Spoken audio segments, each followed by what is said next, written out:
Update tayo sa pamamahagi ng tulong sa mga inilikas dahil sa pagputok ng Bulkang Kanlaon. Kausapin natin si DSWD spokesperson ASEC Irene Dumlao. Magandang umaga at welcome po sa Balitang Hali.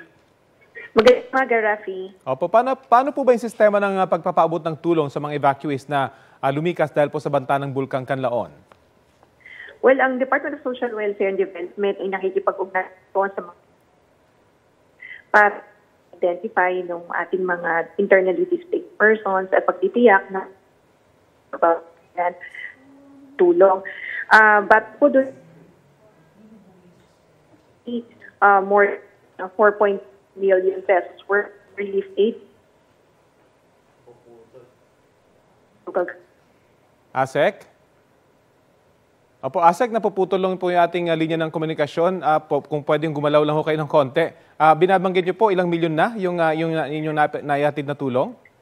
Yes, nagkakahalaga na po ng mahigit 4.3 million pesos yung pahatid na po natin na tulong sa mga lokal na pamahalaan. Ito po ay binubuo ng family food packs and non-food items, particularly hygiene kits at mga sleeping kits. Meron po dito rin na ginagamit, actually may ginagamit tayo yung family assistance card in emergencies and disasters. So, itan po niya, no, namomonitor natin yung distribution ng mga relief items at gayon din po na po-file natin yung ating mga internally displaced persons na identify natin ano pa yung kakailanganin nilang tulong. Ilang bayan o pamilya na po ba inahatiran ng tulong ng DSWD? Sa ngayon po, nadagdagan pa raw yung bilang ng mga inilikas at hindi lang sa Negros. Tama po kayo, dito sa Negros Occidental at sa Negros Oriental, nagpapatuloy yung ating pagpapahatid ng tulong.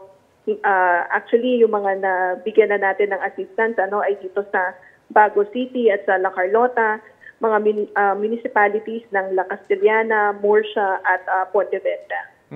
Paano po yung mga residente yung piniling manatili doon sa kanilang bahay? Kasama po ba sila sa mabibigyan? Tama, meron din tayong mga naitala ng mga internally displaced persons na pansamantala nanunuluyan naman po sa mga tahanan ng kanila pong mga kaanak o mga kapamilya.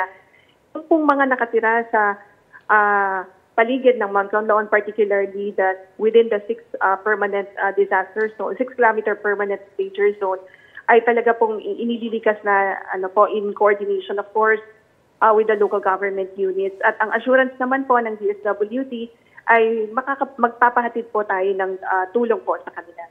Okay, maraming salamat po, DSWD spokesperson ASEC Irene Dumlao. Salamat, Rafi.